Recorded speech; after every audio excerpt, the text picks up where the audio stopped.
You might recognize these guys. They became probably as famous as any of them. You've got the Larvick brothers, Brad and George. You've got Brad Maury Miller, who was around Sioux City for a lot of years after that.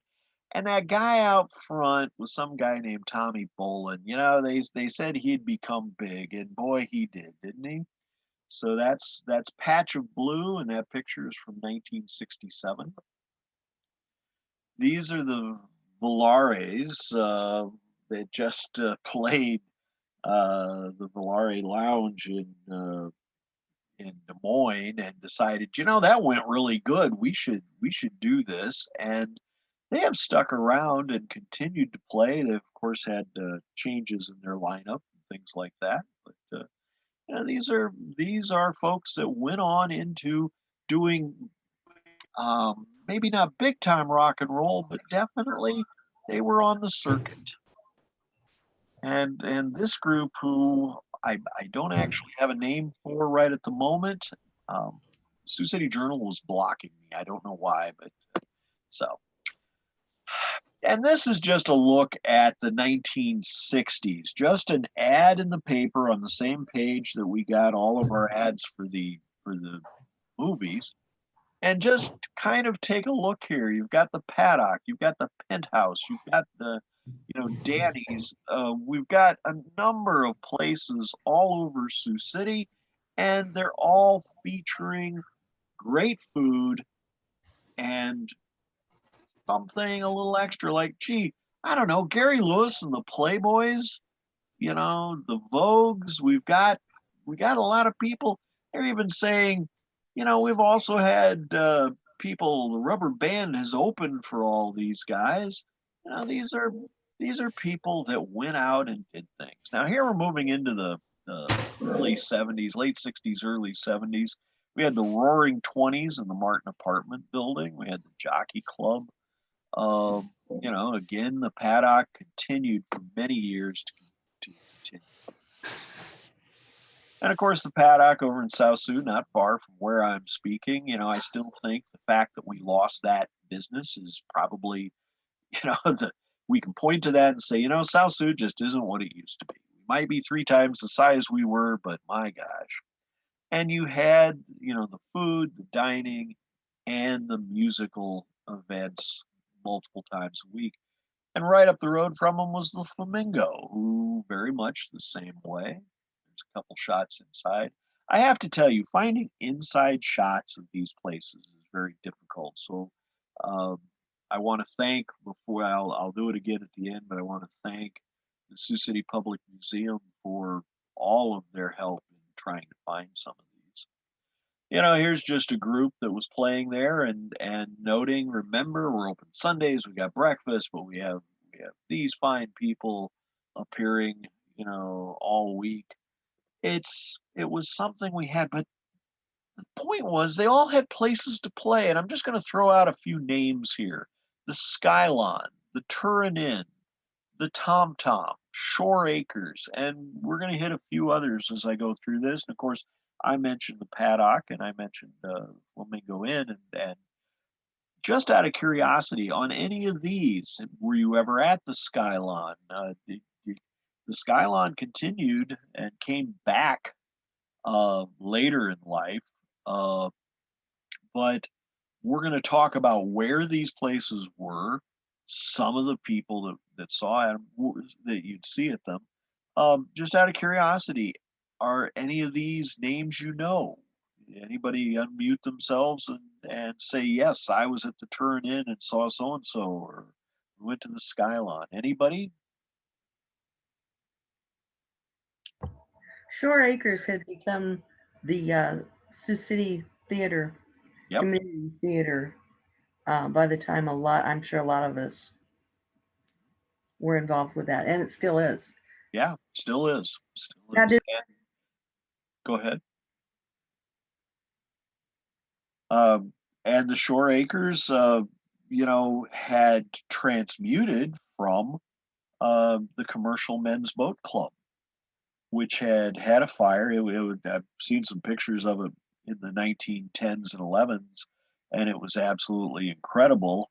and it had a fire, and then they rebuilt as Shore Acres, and then Shore Acres. We're going to talk about how they got into the music business. So I guess while we're usually talking about rock and roll, that those groups I showed you were all rock groups, but not many big names. We're going to see a few. But where Sioux City really would shine was in the swing era and music with big band, swing, square dancing, and don't overlook polka. And I'm sure you know who I'm thinking about on some of that polka, but we're going to see. Here's just when we go back to the 1920s and 30s, here's what the lineup looked like in the newspaper then. You know, all of these places. Peg's Tavern, your favorite music. The Whistle Place at 1114 4th Street. Happy place to spend many hours dancing every night. Good orchestra music. And make sure you know this, a friend of union labor. But the Turin Inn. Does anybody remember the Turin Inn? I think it became the Steak Block by the 80s. And I could be wrong about that. I could be confusing that with another one. But it was down there at 11th and Steuben. It was across the street from John's Cafe for a long time. Uh, but Tony's Tap. Notice so many of these had music, and the big point about music was they had dancing. And that was the key to so much of this. Dancing was an established pastime. You went out to dance. You went out to hear music, but it wasn't a passive experience. You went out to dance as well. Here's the Turin Inn, just one of the many advertisements for it, and they were always advertising. They had three shows nightly, you know, three acts each from 10, 12, and 2 a.m. Best in food and entertainment. And I always like this tagline, you know, where Sioux City goes after dark. So, you know, the Turin Inn had many different acts. They were very big in the 30s and into the 40s. They were competing with a lot of other places, though, and that we're going to see. And I don't know when it became the new Turin Inn, but at some point, you know, they got into floor shows more than actual, uh, you know, some of the others. And you know, here they have a house band, Benny and his band, and we can see that. But they also served Italian food, which for a lot of years that was about the only place you got Italian in Sioux City. Now notice they also took the fight to the Skylon, as we'll see later, and to other places. Radio becomes a very big part of this. Remember, prior to 1920, you know, your ability to have music was really limited to sheet music that somebody played in the parlor on a piano for the most part. Or on the weekends, you went down to the park and listened to it at you know a gazebo play or not a gazebo or a band shell that many of these parks had. Um, but by the 20s, you're getting into music on the radio. uh, Phonograph records are becoming high enough quality that people felt they were worth listening to, and you had some big radio stations come in. And of course, in the Siouxland area, WNAX out of Yankton seemed, you know, they were a regional station, and they played that mix of essentially uh, the types of music that seem to go over well in this region, which might include polkas on Sunday, it might include big band sound or champagne music, as they would call uh, a prominent version of it. And that's a lot of what we see in Sioux City. And of course, you've got KSCJ, which was owned by the Sioux City Journal originally. That's why it's KSCJ and KTRI, both of them AM stations. And remember, though, when WNAX built their uh, place, it was quite a ways out of Yankton at the time, and it was big enough to have multiple studios because they played live music there. Now, the Skylon, I don't know how many of you remember or have heard of the Skylon. Before it was the Skylon, it was uh, the s- uh, it was the garden. You know, it was an indoor, outdoor, and it's at the top. It's actually at the top of the Commerce Building. So it's that extra part that is added on there at the top, and here you can actually see the Skylon Ballroom sign for it. You went through the Commerce Building to get to it. And the nice thing was, as you can see, it had all windows on the side. It had all sliding doors on the other side and windows, and you could go out into the rooftop. So it was like the rooftop garden. And for many years, it is the place in Sioux City, especially for live music. And we see that every week you had somebody, and normally it was a big name. Duke Ellington, Lionel Hampton. Um, you could see these people, and they were people that you were starting to hear on your radio. They were people that were a name. These are not just anybody. But before the Skylon was the Rigodon. Does anybody know the Rigodon? The problem was the Rigodon was exceedingly popular. Notice it says it's at Pearson 7th, and this is its grand opening in the late 20s. And it's it is extremely popular. In my era, it was Stewart's hair. I always want to say Stewart's hair salon, but it's actually was the college for hairstylists. I know many people, many women who went there. Uh, you know, even as late as the late 1960s, that was going to be their chosen profession, and that's where they went to school. But when you went in at this point, you walked in, you had, a ticket counter, you had the coat check, you had everything that we saw in other places when you heard about nightclubs. And then my understanding is that the dance floor itself was down a level, but I'm not absolutely certain on that. But it was a very large, for its time, it was large, except it wasn't large enough. That's why the guy that had bought the Rigodon ended up buying the Skylon. They built that up on top of the chamber, the Commerce Building, excuse me, uh, to be able to have bigger venues because they were so packed they couldn't put everybody into the Rigodon. And it opened about this time of year. Um, it was late November, and they were a huge going concern and continued that way. Now, this is the only picture that the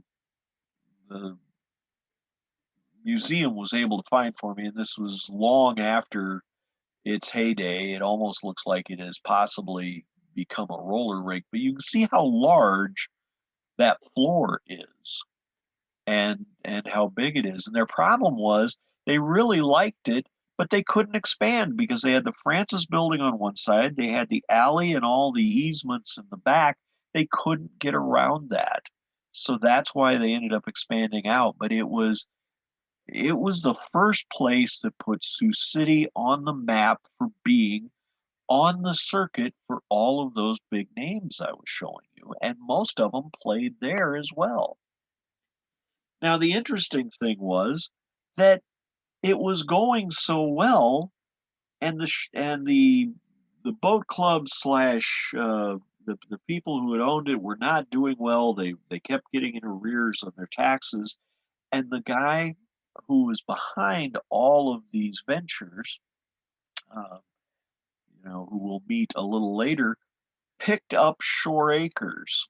and they redid it so that they got rid of the bowling alley that had been in there and placed a larger dance floor in there. And then at the same time, with all those side, they had the screened in porches, they changed and poured concrete and then put wax on that concrete outside so you could be dancing under the stars. And in fact, they could have two big bands, one inside and one outside if they wanted. But the way they usually did it was just one, and they had the orchestra pit set up so that they could face inside, or if they decided to go outside, they could just turn around and face that way, and you could see them both directions.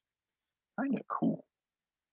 This is what it looked like as the boat club originally. And what's interesting, and I should say when they rebuilt it as Shore Acres to be the boat club, so you can see it's got the same structure that it had in that shot before. But the original boat club had actually burned only after a few years in business, but it had gone it was back where the actual boat club is now, and it had multi levels going all the way down to the Big Sioux. So it was fascinating. But for the Shore Acres opening, you got Billy May and his orchestra. You've got the Waltz King, Wayne King. These are people that I do not know Wayne King, but of course, Billy May Orchestra was certainly still well known.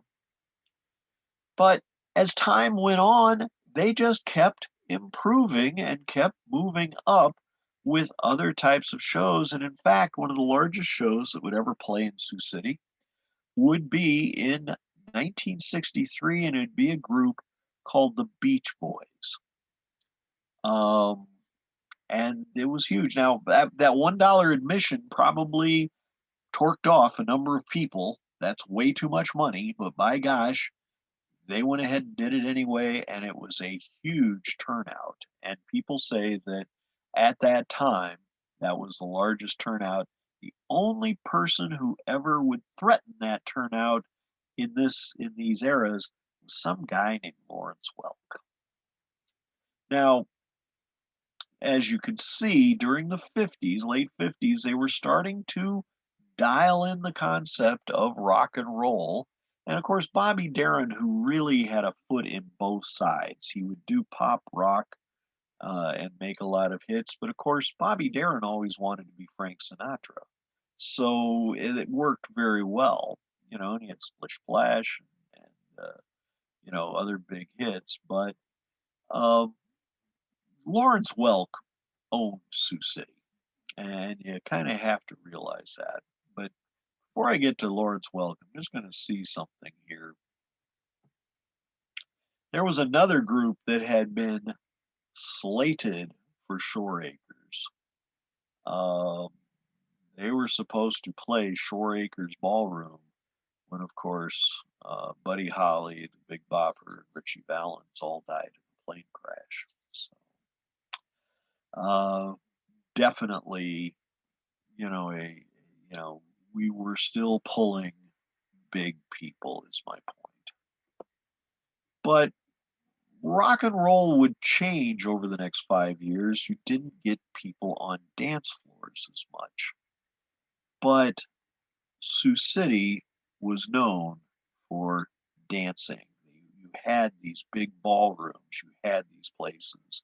And Lawrence Welk, when he came to Shore Acres, they just opened the doors and they estimated 1,000 people outside at that one listening and dancing because they would treat the concrete with wax so that you could dance on it. Now, the interesting thing is, though, the Sioux City Auditorium at that time was across the street from the county courthouse. It's what we know as KCAU, and of course has been bought, and they're trying to take it back.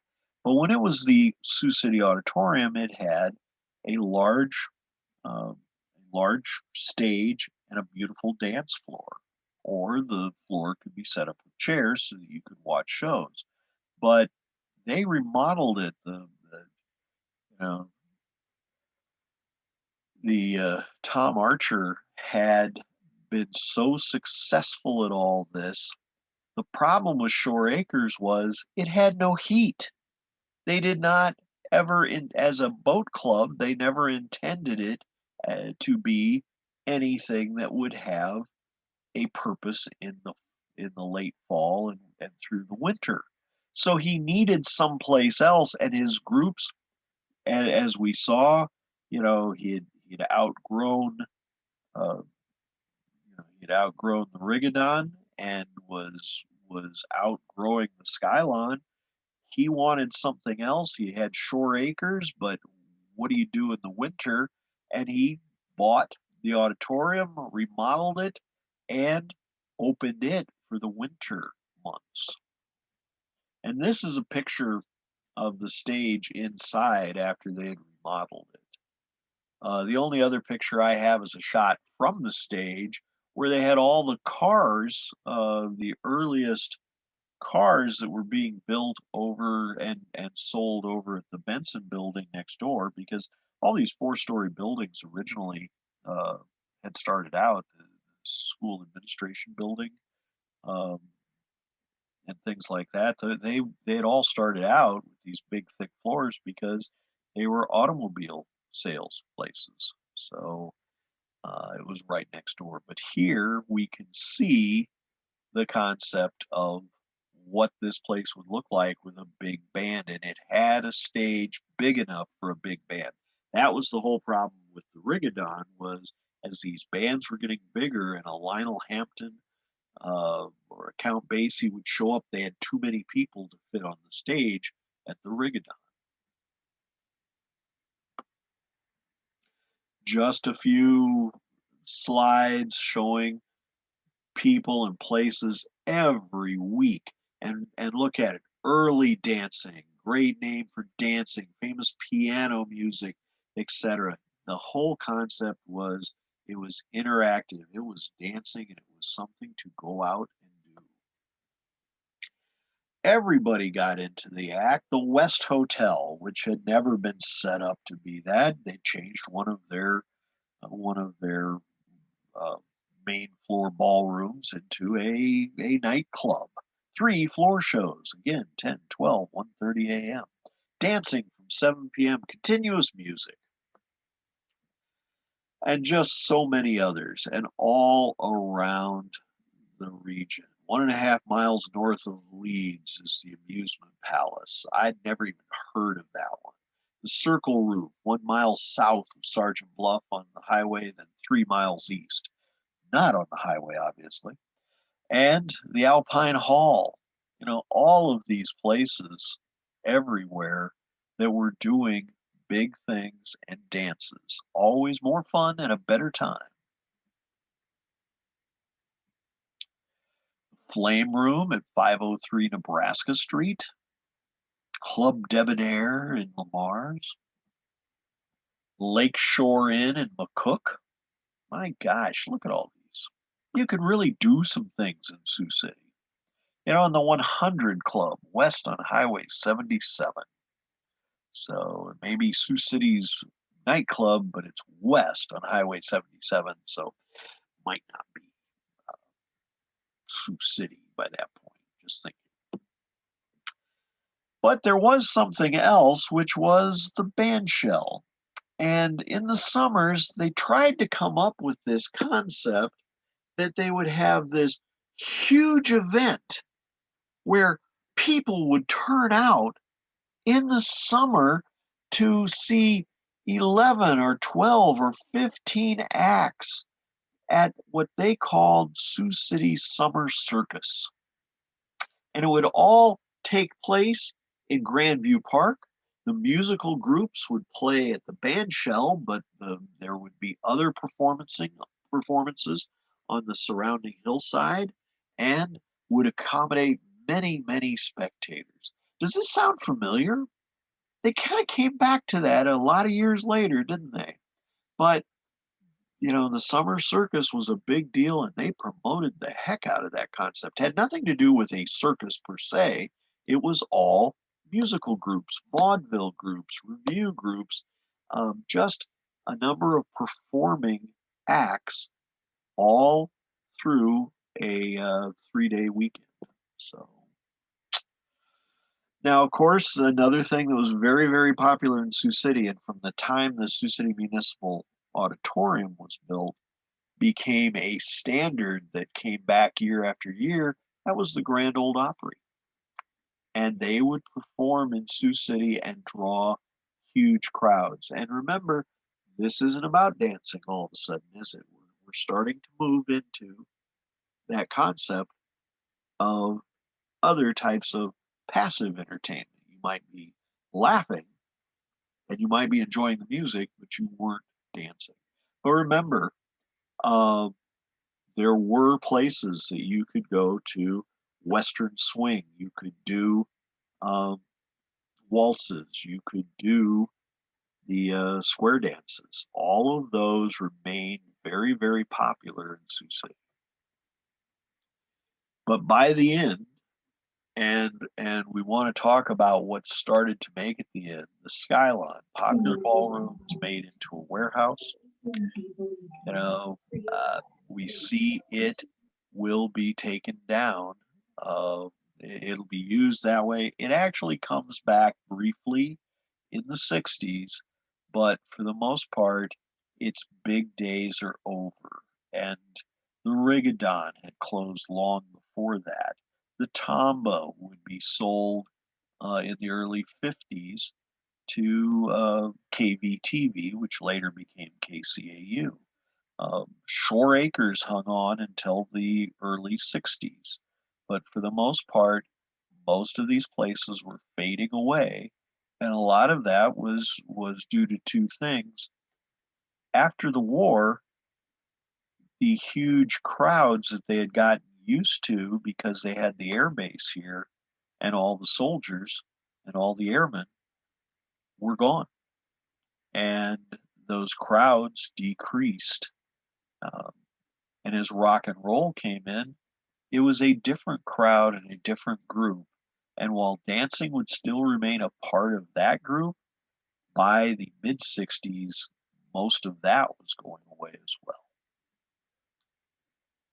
So I'd ask if big names played. Louis Armstrong played here, Ella Fitzgerald, Lionel Hampton, Duke Ellington, Count Basie, all of those folks, and not just once. They were here multiple times. And we saw that Tom Arnold, or Tom Archer, excuse me, was very plugged in. He'd created the circuit. And in fact, he would make Sioux City his home for booking all these places. And he's a reason that a lot of these came here. He eventually moved when he finally he had ones in Sioux Falls, he had them in Vermilion, Yankton, and in Omaha. But when he bought one in Des Moines, that's when he moved to Des Moines. And as things were dwindling, he became less and less involved. But other people that would become big names, whether it was Ozzie Nelson, whether it was Lawrence Welk, Elvis, Johnny Cash, all of those folks played here through the 50s and some of them on into the 60s. And so many others. Sioux City was definitely a spot that you knew you could pull a crowd for. So those are pretty big things. And I guess I'd like you to make sure you're opening your microphone because I want to hear your memories of this time. Did you guys go out dancing? Do you have places that I didn't mention? There's one, um, you know, the ballroom. What is it? 22nd and that be Douglas. That's part of the hotel or the big apartment complex now up there. That's got a beautiful ballroom down in it. You've got other places that I haven't mentioned. I would love to hear some of the places you've been to or your folks talked about. So feel free to unmute, talk. This is a participation one. Russ, were you familiar at all with the Aventino? Yes, thank you. This is going to sound terrible. I kept going, what was the name of that one? I can't remember it. Um, so yeah, I remember the Aventino, and um, again, it was one that worked hard and then ended up struggling.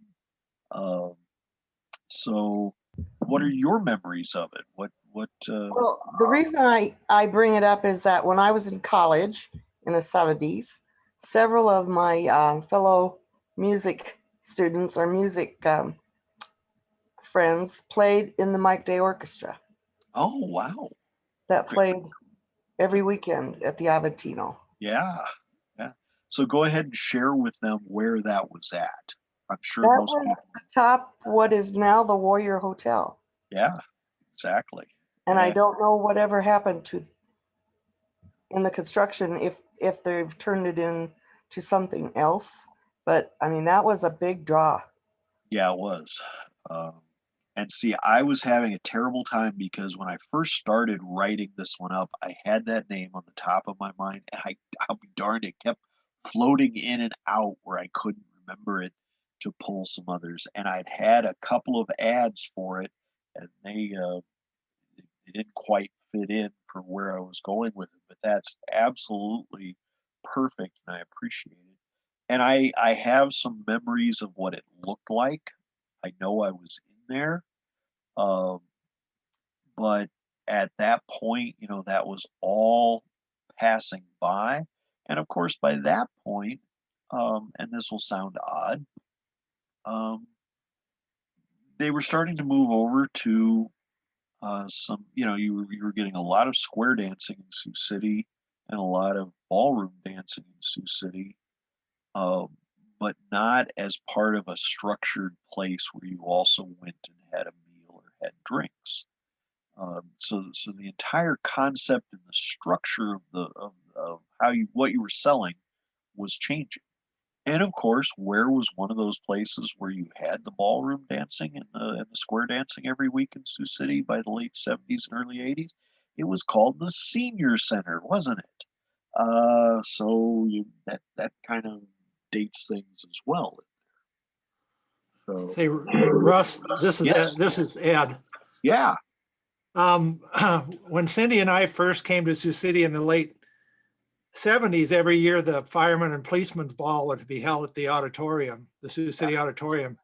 And they had a dance band, but I can't remember the name of the group. Uh, It was an accordion band. yeah. Was that Eddie Um, Skeets and his guys? I'm boy, thinking it was. that's the name I got in my head, but I'm not sure that's the Yeah. one for sure. But then after a couple of years, they changed to more modern music, and the group Lockwood would play for that, which was Oh, really? Bill Prince's band. But Yeah. but the first couple of years we were here, they had the actual polka and waltz band for Yeah. that event. Yeah. See, I remember Eddie Skeets playing a lot around the area, Yeah. in the '60s and then into the '70s, and I was just thinking that that was his piece. And then, of course, those pictures I showed off the start with the different groups, that was from the Battle of the Bands that you had every summer at the Sioux City Auditorium for like 10 or 11 years. Um, and at that point, you did still have groups making the circuit. They'd never make it big as rock and roll groups, but they would make that circuit and play all over the Midwest. So, um, Yeah. and I one thing that I strongly suggest, you've got the Iowa Rock and Roll Hall of Fame, and over by the rooftop gardens and everything. You've got the South Dakota Rock and Roll Hall of Fame. If you remember any of these groups, you're going to find them there. And Sioux City has two or three good representatives in the Iowa Hall of Fame, Rock and Roll Hall of Fame, and those are the ones that I kind of mentioned off the start there. So it's definitely, and if again, if we ever get back to where we're past the pandemic, I would strongly suggest that would be a perfect one of your one day and out trips for uh, lifelong learning for your day trips that you guys do sometimes. So a lot of fun, great place to go. So, Hey, Russ, yes, I do have a side story. yes, excellent. It has a very weak connection to Sioux City, but my father was in a local band in the accordion band in the Sanborn area back in the late 30s and early 40s when he was a teenager. Wow. And they played the Orleans Ballroom up in Okoboji. Oh, And, nice. and they also played the Cobblestone Inn in Storm Lake, Wow. which I think That's Lawrence Welk played there. absolutely, And absolutely. I think the Dorsey band, one of the Dorseys played there as Ah, well. But his music teacher was a man named Manfred Max, and he was in Sioux City. He had a music store that was located about where the east end of the Hilton Hotel is on that block. okay. And my dad would come into Sioux City. His mom would bring him down to get for his accordion lessons. Manfred Max was a Norwegian guy. Yeah. But my dad would always say that he knew he was getting close to Sioux City because they would go through Leeds, which was the last town before you got to Sioux City. This was in Yep. the 30s. Yeah, Sure. so there was actually some distance between those two communities in those days. Absolutely. Yeah, and Absolutely. his big deal at the time was Myron Florin had his accordion at Manfred Max's store to have it repaired one of the days my dad was there, and he was allowed to play that accordion. My dad thought that was really big stuff. Wow. Well, I'm sure, if you're an accordion player, that would be, that's great. That's a great story. I appreciate that. And I'd love to hear any of the stories any of you have. And I don't care what era, I don't care what decade, you know, these are the things that, just like I said earlier, that entire Susan B. Anthony and Sioux City program came out just because Grace said, "Oh, Susan B. Anthony was in Sioux City," and it was something I could go chase down. And much of those things that Ed just said there are things that'll just work in my head, and I'll go, I'm just going to go check that out, see what I can find out about that, see where I can where that goes, and um, you can find some fascinating things that tell you a lot about things that were going on at that time. I mean, do we even think about the fact that you had accordion bands? Do you even think about the fact that polka was so big? I mean, even in the 70s, um, you got 120 miles west of Sioux City on a Sunday if you were listening to an AM radio, and that was all you had out in Nebraska and South Dakota at that point. You were going to hear accordion music, polka music, and Lawrence Welk. That's what you were going to hear on an AM radio station out there if you were lucky enough that you were close enough to pull an AM radio station during the day on a Sunday. And those are big points that we don't think about. That was, it was regional, and it was in some ways ethnic, but definitely regional, and it was popular. And that all ties together to some pretty important things when you think of what the makeup of that area is like and who's living there. So anybody else, any stories, first dates that you went on that went to one of these places or any of these types of places? I don't have a story. This is Karen Heidman. I Yeah. don't have a story. I have a question that may spur somebody else's story. I used to teach at Hoover Middle School with a music instructor by the name of Daryl Lake, who had an orchestra. But before that, I think his father, Merle, had the Merle Lake Orchestra. Does anybody know anything about that?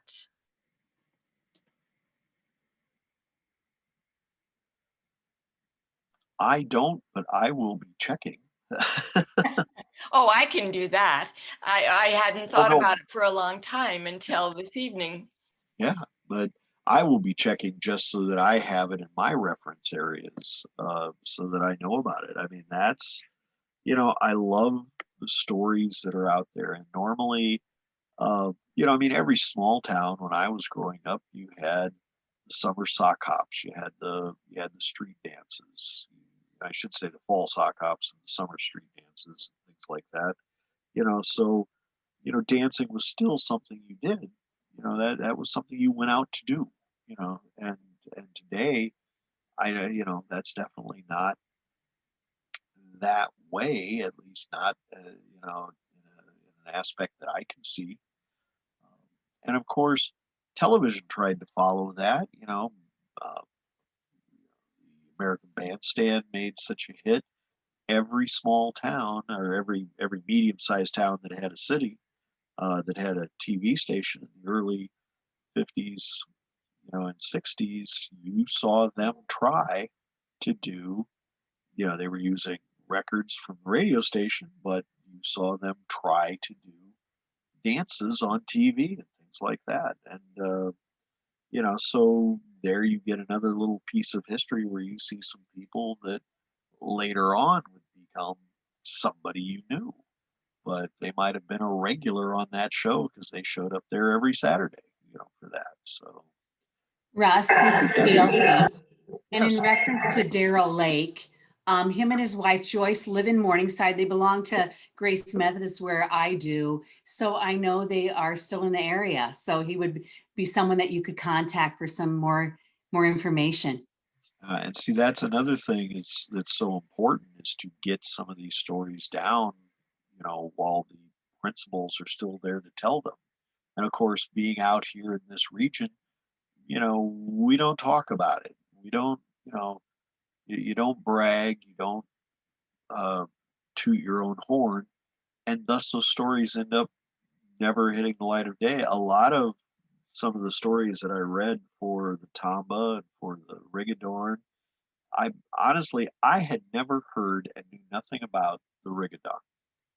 And yet, when you go back, there was a guy that worked there as a janitor who left his story behind. But the only reason anybody knew about it was because he'd go up and get all of these people to sign one of their pictures so he had it for his collection.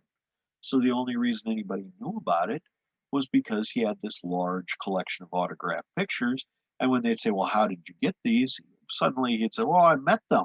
I was working at this place called the Rigadorn." And, he honestly went on with that company and continued to work with them for a while. So suddenly you hear some of these behind the scenes things that, I mean, they're not earth shattering stories, but, to him, hey, Lawrence Welk was just an average guy. And it's like, well, Welk had that strong accent. Did the rest of his band? Nope.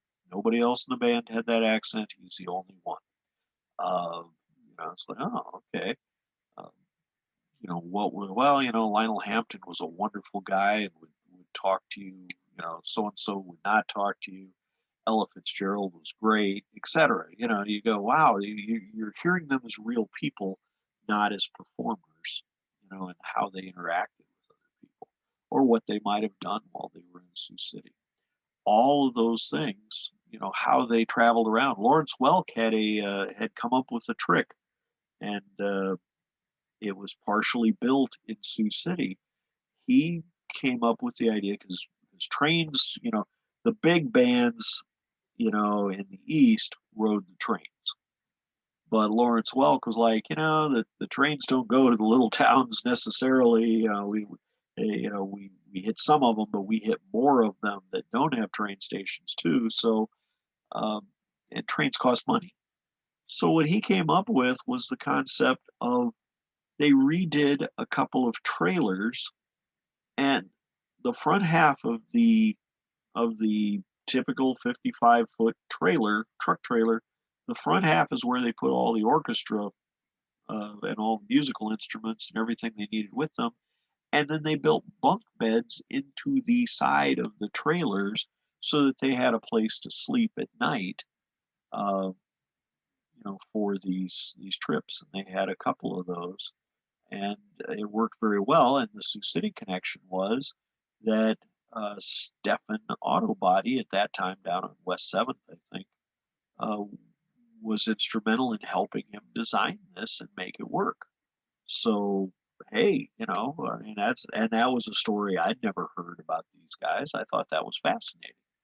Probably, today it would violate 60 million different safety regulations, but, hey, you learn by doing.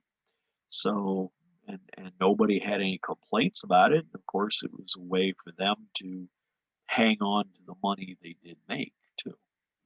And that, of course, was important if you wanted to stay on the road and continue on the road. Any other stories, thoughts, people? It was this a set of stories you wanted to hear today? I just want to thank you, Russ. I thought it was very, course. very interesting. Thank you. Yes. Thank you. I will admit, if you'd told me before I started doing this that Lionel Hampton, Duke Ellington, and Count Basie all played Sioux City, I would have said, "Nah, you're crazy." You know, I mean, that's not where. No, and they were popular. They were loved. They were, you know, not as much as Lawrence Welk. Lawrence Welk was the true boy. People loved him, and they turned out in droves. But they liked all these others. I knew Louis Armstrong had been here. And then there's so many that were just here because it was a spot along the road, which, to be honest, that's Elvis, you know. But these guys were coming here because they knew it was a good place to go. They would talk about the places they could go eat afterwards because Sioux City was not it was not colorblind, but it was not rigid on some of these levels either. So they did not have the problems where there were places they could not go necessarily. So know where you can stay. Yeah. So Us, yes, this is Jan. yeah, I did not grow up around here. I remember hearing a lot of stories from my in-laws. They were the dancing set during the 30s and 40s. nice. But do you know, I'm trying to remember what they told me. Was Glenn Miller playing here quite a bit? I did not see his name show up. I will have to check that, but that was one that I kind of expected, and I may have missed it. I would have thought, you know, during that time, I would have thought he would have been there. But Yeah, because he Amy- was actually, he was born in Clarinda. right, right, and it's kind of interesting because you never know who got so famous they didn't have time to get back here. Lawrence Welk actually went for a period of almost 2 years where he didn't make it to Sioux City, which was just killing people in Sioux City. But it was just because he was so popular on the East Coast, he couldn't get back from it. And, you know, that the circuit just did not work where he could work his way back here.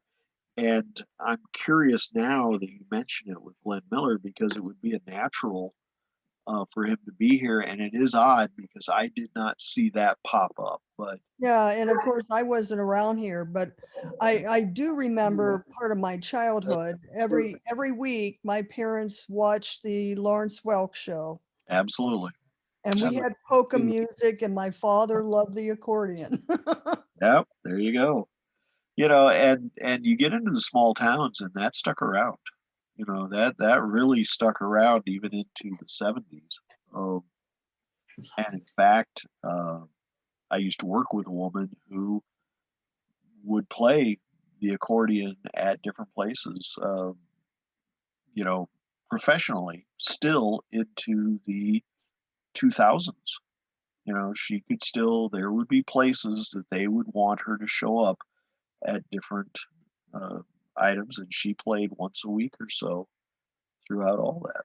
So it remained popular with the people who loved it.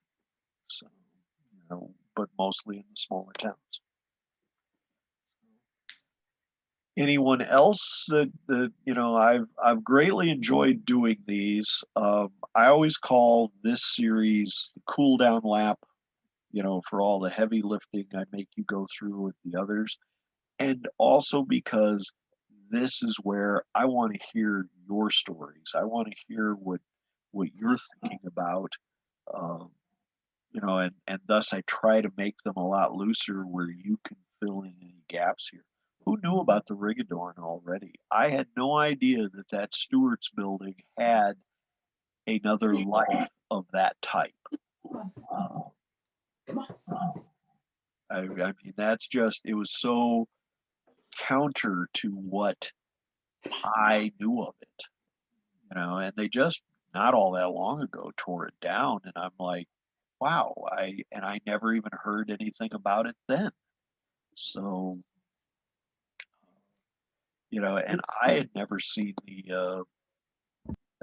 from the time I was small, KVTV was in what, they always said, well, that's the old auditorium. And I'd been in KVTV many times and later KCU and kept going, where would you have ever gotten an auditorium out of this? And of course, I'm very curious to see now that they're rejuvenating it back to that style to see what the Woolies do with that, because that should be fascinating. So just out of curiosity, how many of you Saturday night was dance night?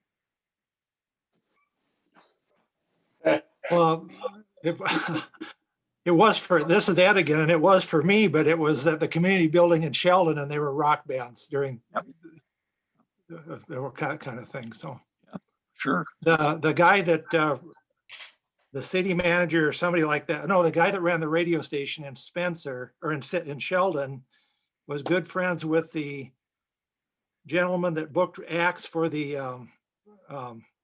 rooftop in Okoboji, who was at the radio station in Spencer. And he always kind of had three choices of bands. And then after he selected his, then the guy from Sheldon would pick from the remaining two. Yeah. So they had the Animals without, I can't remember who the lead for the Animals was. Without Eric Burden. Yeah. Yeah. When they were touring, they were there and that kind of, so there were some nice bands there. Sure. Sheldon. Absolutely. Wow. But it wasn't accordion bands.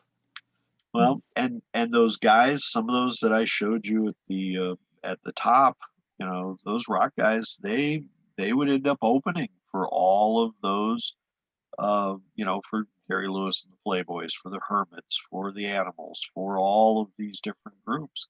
And, it was close to stardom. It wasn't stardom. Patch of Blue could have, but the problem was all of them were so young that their parent, they got the offer to be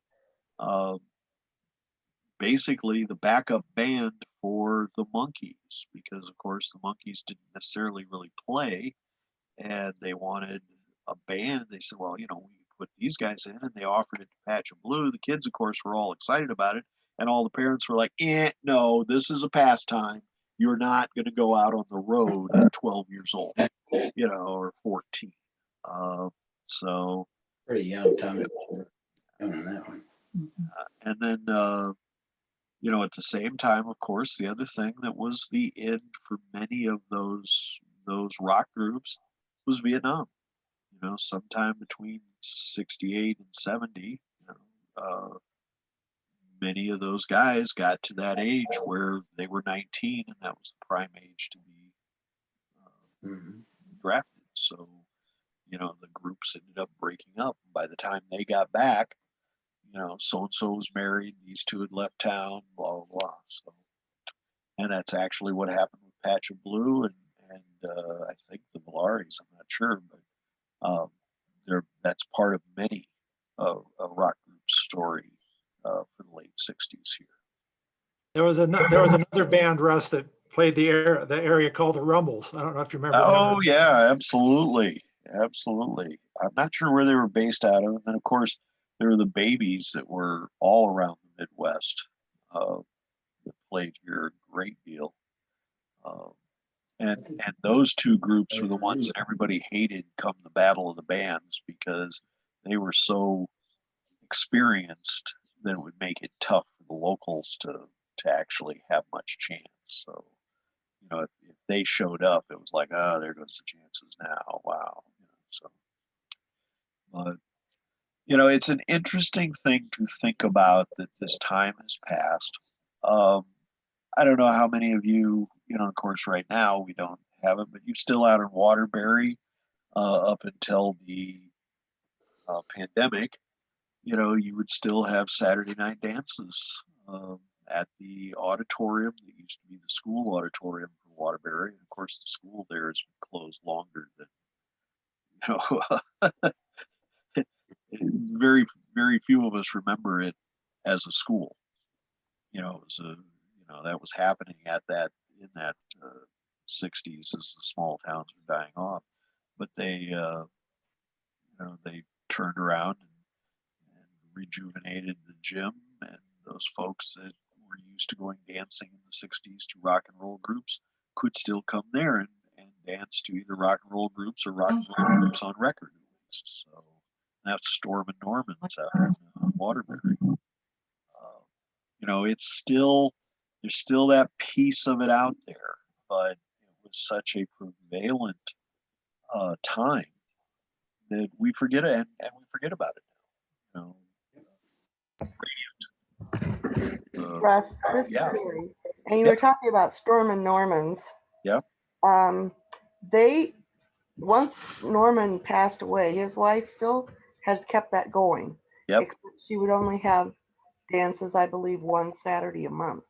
Yeah. And what has kind of happened, friends of mine, the band The Embers, played there quite a bit. But all these bands that play there played in the 50s and the 60s and the 70s. Well, now they are in their 70s and 80s. Sure. And so I think that's where a lot of the bands have gone. Yeah. And a lot of them, I don't know about you, but I've certainly seen this. They've lost members to health issues or to passing on. And so many of them, because they knew each other playing at these places, they go ahead and swap out people to keep themselves going. So now you've got, this group has the lead guitarist from this group, and this one's got the drummer from that group, and things like that. So, but they hang on and keep going. I knew she was still doing it up until the pandemic, so I was like, and Norman passed while I was in New York, so I did not see them.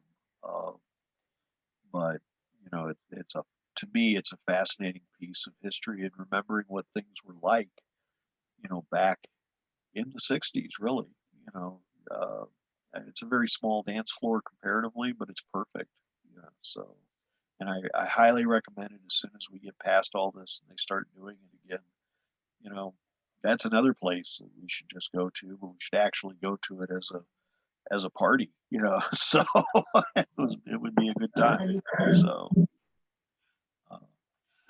My that, sister, oh, go ahead. Anybody else? yeah, my sister, this is Sherry again. My sister actually has the prestige of being, I believe, the only wedding to have ever been held at Storm and Norman's. Well, that's great. She and her second husband, they met at Used to be the dances at the Hinton Fire Hall, Yep. singles dances, and ended up going over to Storm and Norman's quite a bit. And they thought it was only natural that if they'd let them have the wedding there, they'd have it, and they did. They Let us did. know. Most of the decorations were already there, so Yeah. we didn't have to keep doing that.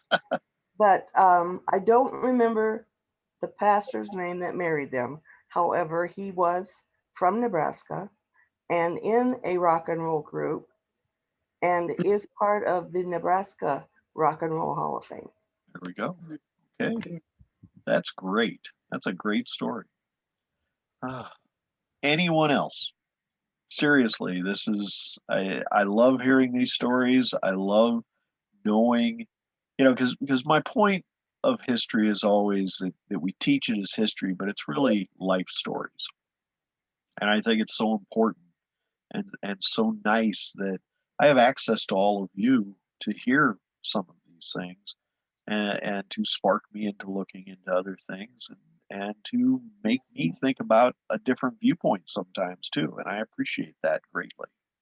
I appreciate all of you. I have greatly enjoyed doing these. I'm very happy that the turnout's been pretty good for these, even though it's not the way we all got used to doing it. As I said, we're looking at 10 for next term, so that's a good thing.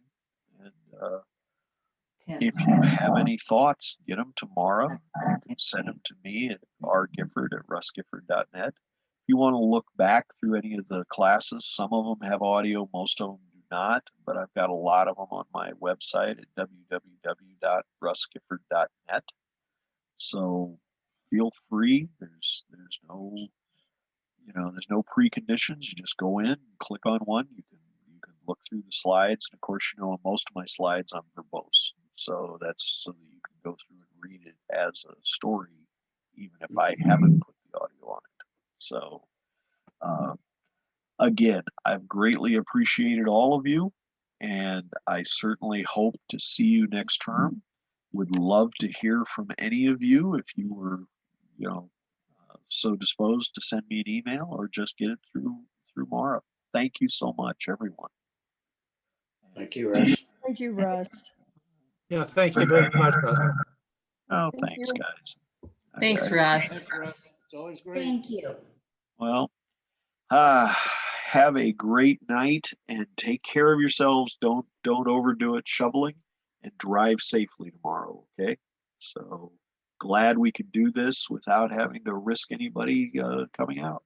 So take care and have a great night. Thank you. Good night. Bye bye.